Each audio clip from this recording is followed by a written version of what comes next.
What's wrong with this sentence? I hope you are determined to seriously improve. That was a question on the very first Cambridge English exam in 1913. Three people took that exam, all of them teachers, and all of them failed.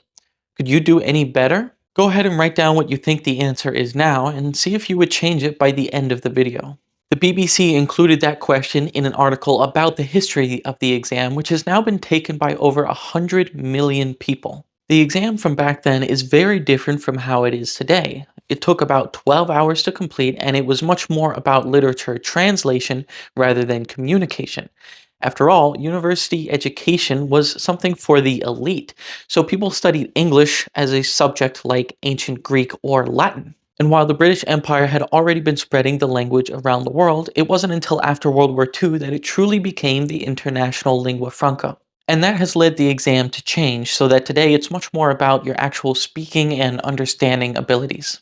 And now the exam is mostly used to certify your proficiency and ability to communicate in educational and professional environments. I personally did my master's degree in the Netherlands, but the program was taught in English, and while I didn't have to prove my English proficiency as a US citizen, many of the other students in my classes did because they came from countries that didn't speak English. So they would take an exam like this to say, hey, I can actually contribute to the class because I do speak English. In fact, at the college where I teach, we currently use Cambridge English websites and textbooks for some of our classes. So it's really interesting to see how different some of the earliest versions of the exam were. For example, spending 2 hours writing an essay on one of these topics. And while spending 2 hours writing an essay in English is a good way to prove that you, well, know how to write in English, obviously somebody can still be fully fluent in a language without knowing anything about those subjects. So this kind of response is not something you would see on an English exam today unless it was expecting a much shorter response, which was in response to a reading that was included in the test. So let's go back to the question that opens the video. It was actually just one part of a question. You were given 6 sentences and you had to choose 4 to correct or justify for being already correct. So that first sentence again was option A. I hope you are determined to seriously improve. As an English teacher and linguist myself, I would say there's nothing wrong with that. But what answer was this test from 1913 actually looking for? For sentence A, it was a split infinitive. So instead of to seriously improve, they were supposed to say to improve seriously. This is not a mistake now, and it wasn't a mistake back then either. It was merely a prescriptivist idea of what English should be like, because in Latin, infinitives are a single word. They can't be split. So some dude in like the 1800s thought, oh, English should be like that too. We should not split infinitives. But English infinitives are already split. The very fact that they are 2 words is a split infinitive. To improve, to speak, to ask. In Old English, it wasn't necessarily the case. For example, to ask comes from axion. So that was a single word that couldn't be split because, well, it was a single word. And we still see infinitive verbs formed like that in languages like Dutch and German. But in terms of English, now in 1913, and any time that infinitive verbs have been to followed by another word, it is perfectly acceptable to put another word between them. Then we have sentence B. Comparing Shakespeare with Aeschylus, the former is by no means inferior to the latter. Again, I would say there is nothing wrong with this. The correct answer wanted by the test was that this is a hanging participle and should have read Shakespeare is by no means inferior to Aeschylus. Today, it's more likely to hear Shakespeare is just as good as. But whether you phrase it in the way the test wanted you to do it or the way it was in the question, I think it's perfectly acceptable. Option C, I admit that I was willing to have made peace with you. Again, I don't think there's anything wrong with this. So the test said the correct answer on this one is that it's the wrong tense. It should be to make peace. Now, I agree that this does not mean the same thing as it was written in the test. They represent different ideas of the past.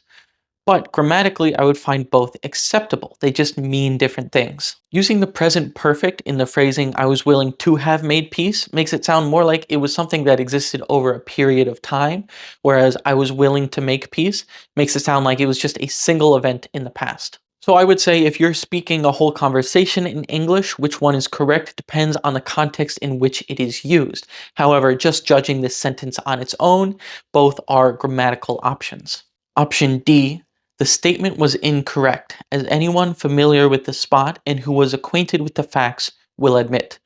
I would say that speaking the sentence out loud, it doesn't sound like there's any mistakes, but looking at how it's written with any one as two words instead of one, I find a bit unusual. I don't know if I'd call that incorrect, but I think today it's much more likely to write any one as a single word. Now I finally find something that might have been wrong on the test with sentence D, but that wasn't even the answer that the test was looking for.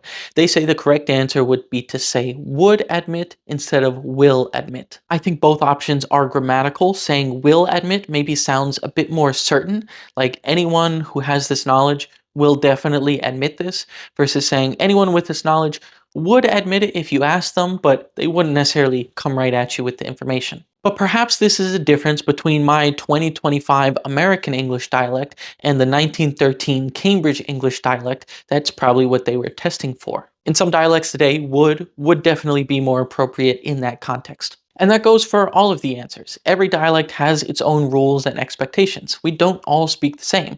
So of course, they're all going to have different answers and different things that are correct and incorrect. But for me, I don't think would admit versus will admit makes either one incorrect. I don't think it makes that much of a difference here, or you would cause any confusion. Sentence E, it has the largest circulation of any paper in England. I think that's just fine. No mistake there. And sentence F, the lyrical gifts of Shakespeare are woven into the actual language of the characters.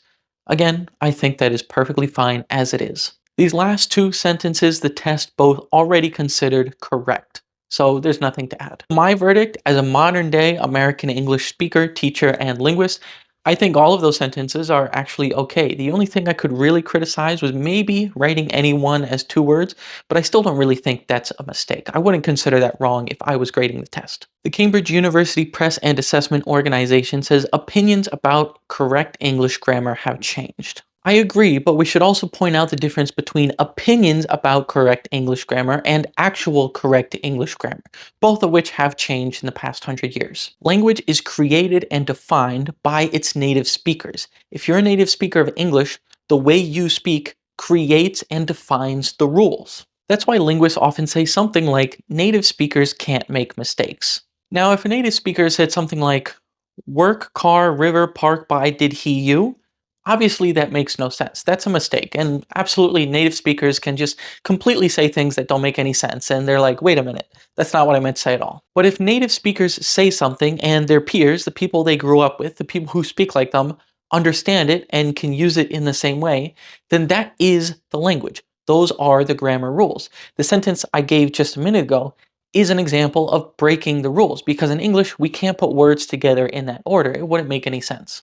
But when it comes to things like splitting infinitives, native speakers don't get that wrong because that is how they speak. They are creating the English language as they speak, and that is how it works. If you want to say to boldly go instead of to go boldly, it still works. It still follows the rules of English because English speakers say it. Like I said, splitting infinitives is a made-up prescriptivist rule in English based on how Latin worked because its infinitives were literally one word and could not be split. But that's just not how English works, and native speakers are not restricted by that rule because, in terms of English, it's not a rule. So opinions about correct grammar, aka prescriptive ideas, have also changed. For example, using like as a comparison. Even your most prescriptive high school English teacher today would probably say using like or as for a comparison is called a simile, and that's perfectly acceptable.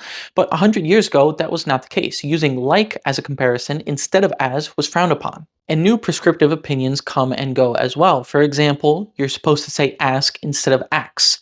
That's a prescriptive rule based on nothing logical, just based on problematic bias, to say the least. But the actual grammar rules and phonetics rules and everything else about the language can change as well, because language is constantly fluidly evolving. So yes, opinions about correct grammar change, but so does the actual correct grammar. I saw that article from the BBC, which you can find linked in the description. I thought it was interesting and a good thing to make a video discussing. If there are any other interesting linguistics topics or articles that you would like us to take a look at and discuss, please let us know. If you enjoyed this video, the best way to tell us is by giving us a like and leaving a comment. And to support us and make sure we keep making videos like this, subscribe and follow for more. I hope to see you in the next one. Until then, every accent, every dialect, every language, the way everybody speaks around the world are all equally valid and beautiful.